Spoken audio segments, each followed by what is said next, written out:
but we'll go ahead and get started. And this is recorded, so you can always find it later too. Oh, okay. No, I the only questions I had was with regarding the conversation that I'm going to have with the clients and all that stuff. So I talked to Rachel in the morning, and what I need to do is I need to call more people, and then that's how, I will learn and all that stuff. So other than that, I don't have any other questions at this time. Okay, cool. All right, that sounds good. And basically what we'll talk about today is kind of the balance between having the marketing and having the prospecting. So I think it's good you actually had like a nice balance of that today, because you talked to Rachel this morning about like script practice and reaching out to your clients, like you said, and doing the follow-up and everything like that. So that's kind of the prospecting side of things. And today we're going to talk a little bit more about the marketing, so that you have a little bit of that balance too. And if you had been in if you were in the database class, which I don't remember if you were or not, but I know you were in orientation, we had talked about the model of the triangle that kind of breaks down marketing and prospecting. Right. So this is actually what it looks like when you have that formula in front of you. So essentially the way it works is when you're looking at the pyramid here, you have prospecting on the bottom. It's the most time intensive, the most proactive, and you get those immediate results because people respond right away when you reach out to them. So that's the lead generation. That's the calling, the texting, the direct messaging on social media, everything like that. So that's where you want to spend the majority of your time. So if we're breaking down your time into kind of what we call the 80-20 rule, which is where you have 80% of your time, you want to focus on the lead generation, the prospecting, doing those big rocks of your business. That's going to be the prospecting. The marketing is the 20%.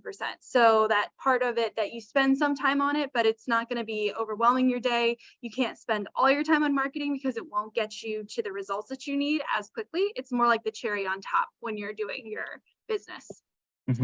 Okay. Yeah, and marketing is a little bit more, it can be money intensive. It definitely is passive, and it definitely is the long-term results. That being said, marketing can be free. Like, we're going to talk about social media a lot today, and definitely that's something that you don't have to pay for. Now, if you decided you wanted to do something like run Facebook ads or something of that nature, then that would cost money, of course. But most of what we're going to talk about today really is going to be something that you can do for free with your business. Okay.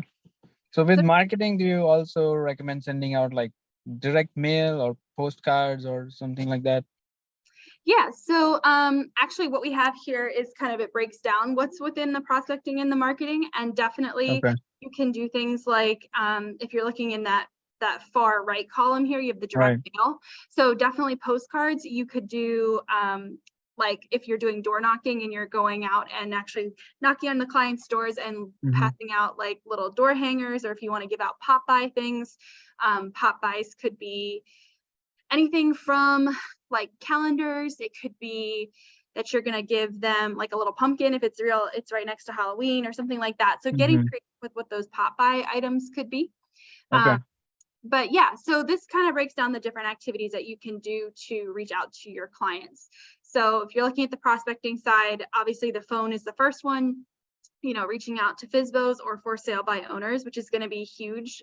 Especially, we're expecting a lot of expires and for sale by owners in January. So if you want to start looking out for those and kind of knowing that can be a source of finding listings. And Alana can definitely talk to you about kind of scripts for that kind of stuff too, and Rachel as well, and talking about what that script would look like. Then you also want to be looking at things like door-to-door, like we'd mentioned. If you wanted to do teaching or speaking activities, some agents will do monthly home buyer seminars, first-time home buyer seminars. Those are really cool because you can do those from your house. Like, you could just a online, first-time home buyer seminar where you do a little presentation about what they can expect and what types of things they need to do and what are their steps to do it. And then of course talking about how you can help them at the end of that. And then everybody who shows up is now a buyer lead. And also they know that you're an expert because you just gave that presentation as well. And we can help you with like building those types of things and figuring out what you'd like to put in that. But there's all kinds of creative ways that you can do that prospecting essentially. On the more marketing side, there's all kinds of things that you can think about in terms of offline advertising. So I mean, radio and TV obviously is going to be a lot more expensive. So that's like maybe something that you would work towards when you have had some closings and you have had some business. but even like those pay under online advertising where it says pay-per-click advertising, we'll have classes on how to set up Facebook ads within Command, which are really cool, because what you do there is if you post an ad through Command to your Facebook, what happens is people can click on it. It looks like a listing. They click on it, and then their information is automatically added to your Command database, and you're collecting those leads, and then you can like put them on the smart plans, which are those drip campaigns, or you can give them a call and like introduce yourself, see if they're interested in buying or selling.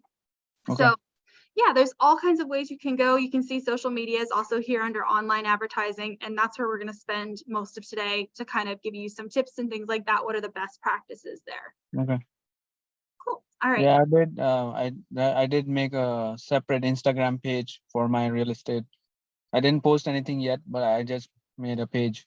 Awesome. Well, maybe this will help you with kind of determining what you should post and what types of like ideas and things like that too. Right. Yeah. Yeah. Have you already followed us on Instagram? Yes, I did. Awesome. And cool. yeah.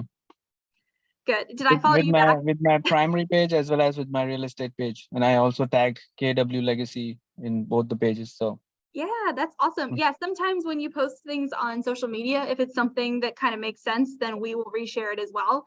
And that's good just for like driving traffic to your page as well. So like the more places that link back to your Instagram or your website or whatever it is, the more likely you're going to show up in like a Google search or something like that too. So the SEO has helped with that as well. Cool. All right. So I wanted to kind of make a case for why agents should be on social media. It's really interesting because if you're looking at this, only 57% of realtors actually use social media daily. And yet 97% of home buyers are on the internet doing the searching. All the time. Yeah. So that's a huge, it's a huge portion of agents that are missing out on connecting with potential clients. Yeah. So, and it's another thing to notice here is that, 41% of firms actually view technology as a challenge. They are seeing social media as a challenge instead of an opportunity. And really that is something that we want you all to know is like a huge opportunity that can be free for you to use. So just making a quick case. I know you're already on social media, which is awesome, but just making a case for why it's so important. I also wanted to point out kind of which platforms are best. Honestly, both Facebook and Instagram are still very relevant. I think a lot of what people are saying is that like Gen Z or the next generation is starting to move away from Facebook and they're much more heavy on Instagram. But if you think about the target audience that you're looking at right now who are actually ready to buy houses, it's a lot of millennials. And if you're looking at this, millennials who are kind of in that 30 to 49-year-old range, 79% of us are still on Facebook. So it's still a really good place to go to connect with them. And even those who are kind of Gen Z, still 70% of them use Facebook as well. So it's not like, Facebook is a dead zone now and it's not worth your time. It's actually that it definitely still is. Right. Now, I will say it looks like Instagram is a little bit more heavy for the Gen Z, but I would say still you have a lot of millennials that are using Instagram as well. So it's still worth focusing your time and your energy in both places.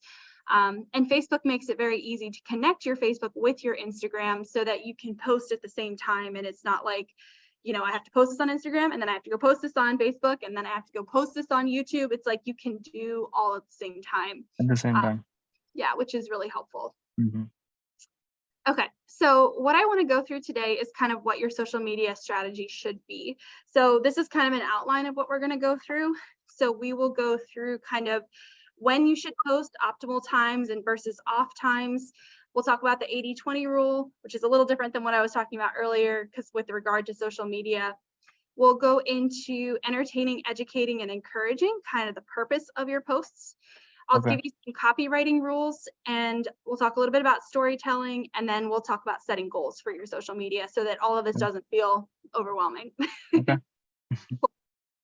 All right, so the 80-20 rule, essentially what it is, I think a lot of times when agents are looking at their social media, they immediately create a business page and they're like, all I'm posting on here is real estate tips and listings that I have and open houses, and it's all going to be real estate related. That's great but it's actually not going to be the best way to get a strong following.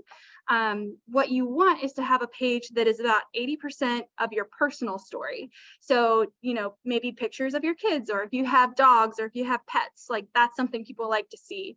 Or if you're going to a local restaurant, maybe you tag that local restaurant and you tag a picture of your food. Little things in your life that are interesting. And it is especially nice to be able to tag local businesses like restaurants, or like, let's say Small Business Saturday is this weekend, right? Maybe go shopping at a local place and you take pictures, or you buy something and you tag that shop and you're like, I love this little, shop that I went to. I recommend everybody check it out.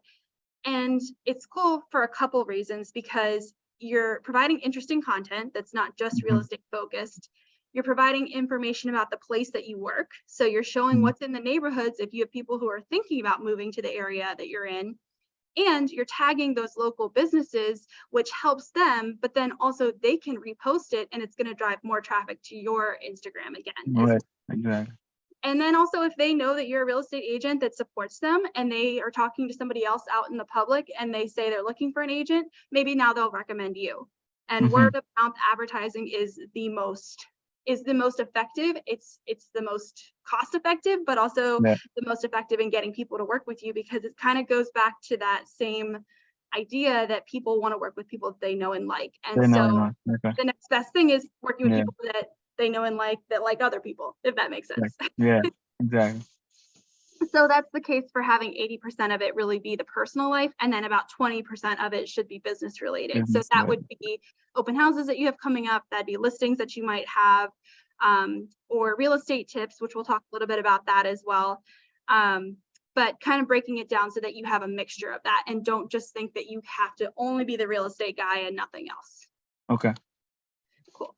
And I can say from personal experience, I do follow a few different influencers, and they'll talk about like things that are more in line with what product they're selling or something like that. But I'm really there to hear like updates from what's going on in their life that day, or what travel they're going on. So like, I know for you, Shank, you're going to India, right? So maybe you post pictures of India while you're there. Yeah, of course. Yeah. So it's kind of making it more interesting in that way. Yeah, and I can use these strategies for my other page as well, like related to my blogging. So I don't have to post only related to the blog. I can also post other interesting stuff, and then like same thing, 80-20 rule. So, absolutely. Well, especially because your other website's a travel website, right? Yeah. So definitely to post pictures while you're in India and any other travels that you go on. Right. Yeah. So I can post those pictures in the travel page as well as the real estate page, and then I can. Yeah. And honestly, you could even share, like if you posted it's up to you how you want to do this really. If you could either post the same picture to both sites or both Instagram pages, or you could post it from one and then share it on the other. And then that also gives people the opportunity to share follow your other page. Yeah. So you're kind of highlighting yourself. Yeah. And truly, like the more links that go to your page or your account or whatever profile, whatever it is, the higher up it's going to show up in Google searches and Google search. Yeah.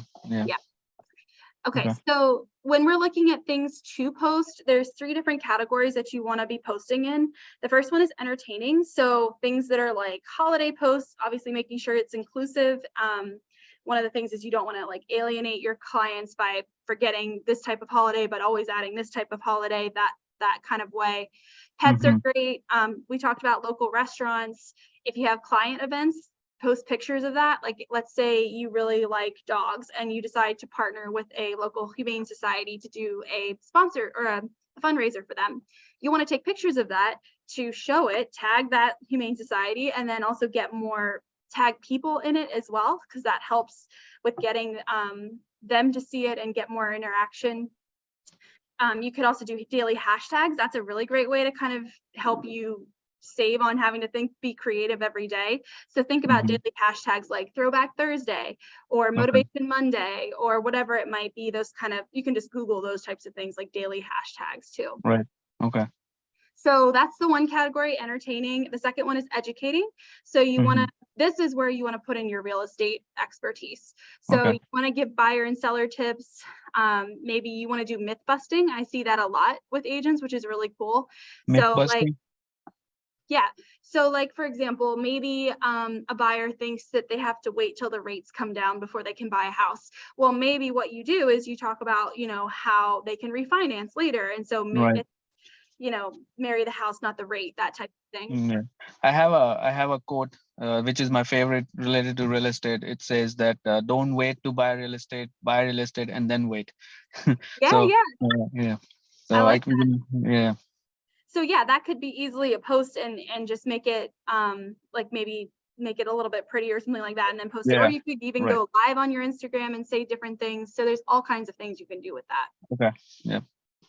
The other one is encouraging. So the last category is where you're actually going to be shouting out other people and highlighting other people.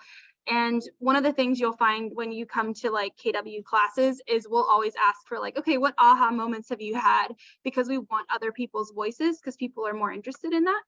So that's the kind of theory that you're following here with your social media, where you'll have things like client testimonials. Like if you can get them to write testimonials, or even better, send you video testimonials, that stuff you can post on there.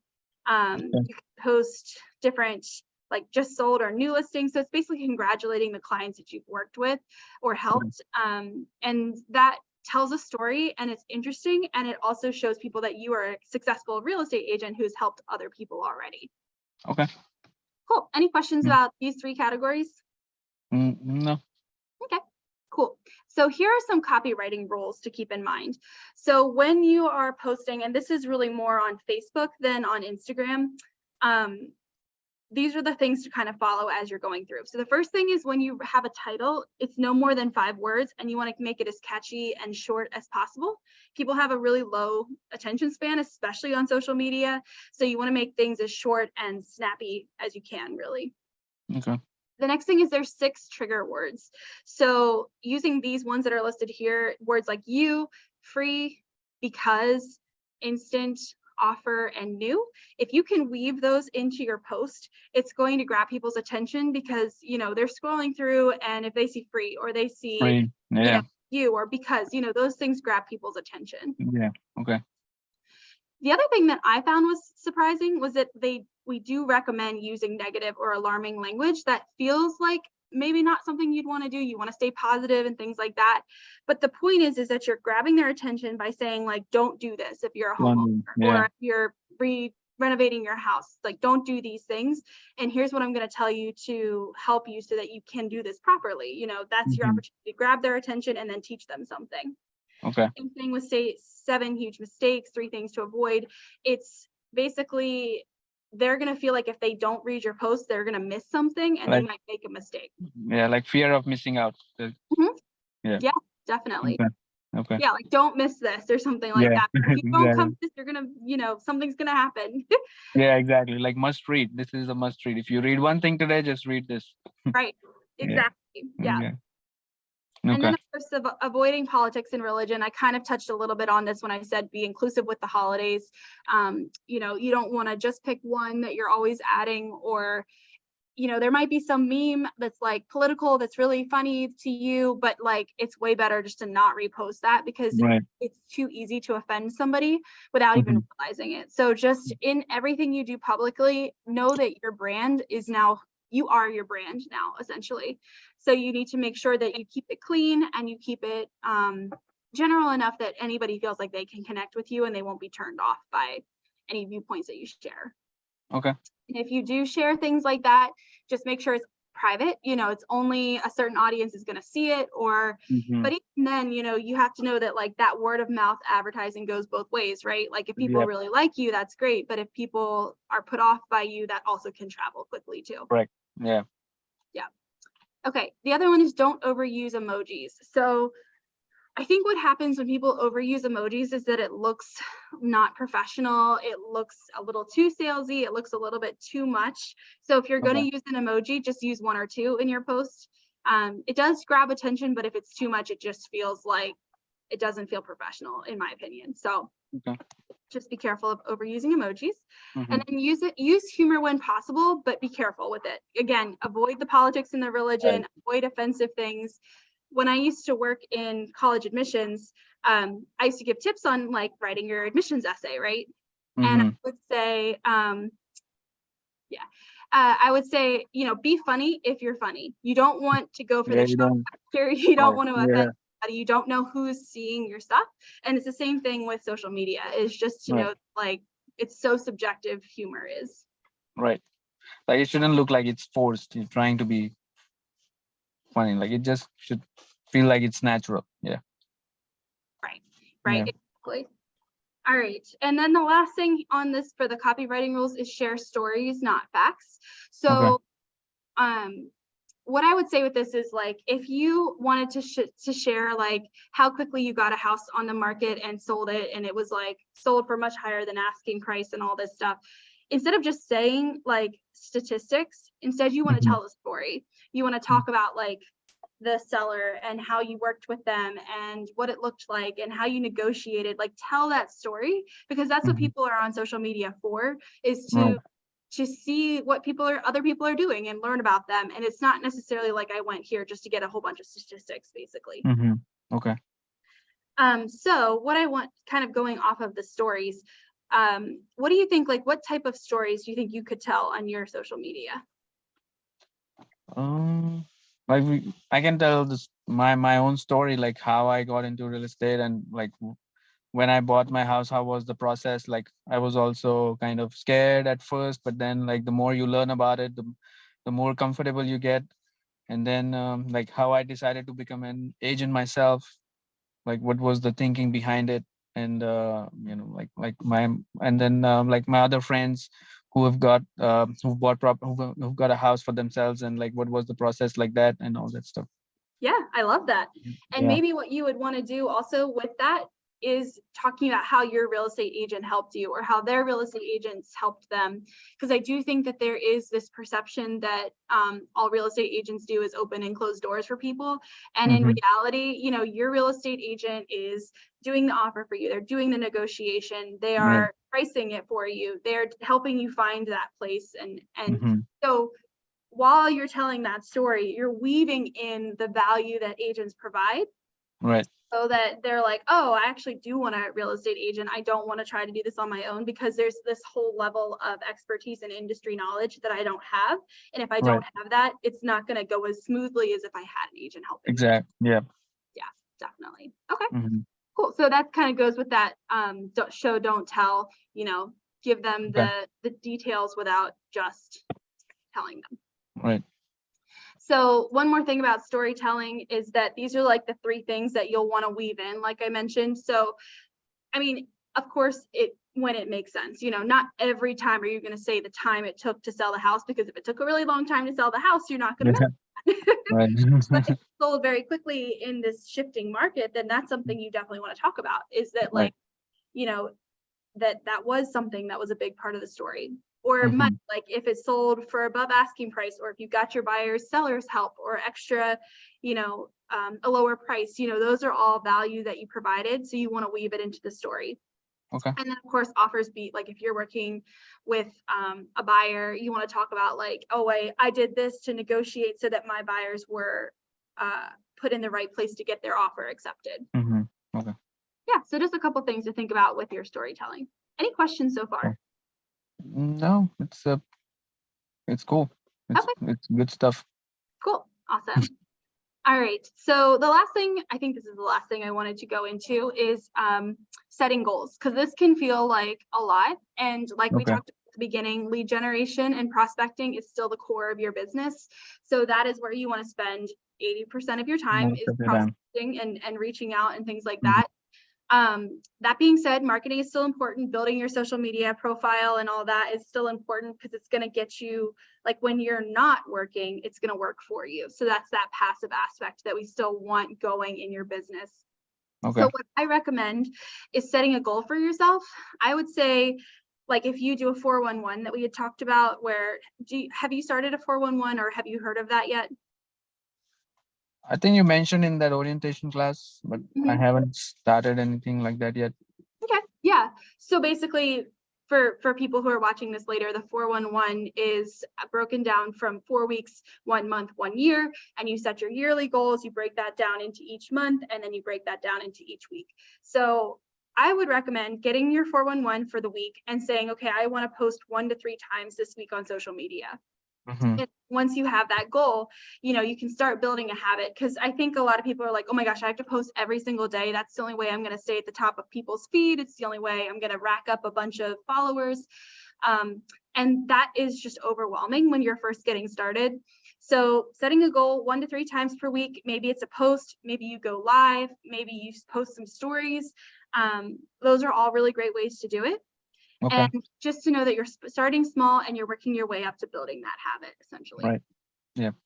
Yeah, just consistency is the key. Like if you keep posting 1 to 3 times a week, gradually you'll start get comfortable, and then you'll get the traffic to your pages or whatever. Like, so yeah, it's just, let's keep doing the small stuff. Absolutely. Yes. Yeah. And I didn't really talk much about YouTube, but like if you ever have like client testimonials, or if you ever do a like home buyer seminar or something like that, posting those things on YouTube are still helpful. I think the majority of people are spending a lot of time on Instagram and Facebook, but YouTube still drives traffic to your website and still drives traffic to your social media. So it's not something to kind of sleep on. It's still something that you want to be posting things on as well. Okay. So, yeah. So I think that was everything that I wanted to cover today. Today's class is just a little bit shorter, but was there any questions or things that I didn't cover that you still have questions about, or things that you would like to talk through? Not really. Like if I like something on like Keller Williams Instagram page, some post, so I can share that on my page, like, and then mention Keller Williams. Like, absolutely. Okay. In fact, I would love you to do that, because I'm also building our social media. Yeah, like I just thought like I will ask before doing something. If, like I said, if you post things that are like tips, or if you're in an event, or you're at something that you're sharing on your social media, if you tag us, we can share it too. And it does the same thing where it drives people back to you as well. Okay. Yeah. All right, cool. Yeah, thank you so much. Yeah. Well, and if any, like I said, just in case people are watching this recording later, if you're not following us on social media, our Instagram is KW Legacy MD. So definitely follow us and tag us, and we'll reshare your things too. But I appreciate you coming today, Shank, and I hope it was really helpful. And follow me as well, Shank Real Estate. Yeah, absolutely. Okay. All right. Thank you for your time. I'll talk to you later then. Okay. Bye-bye. Okay. Bye.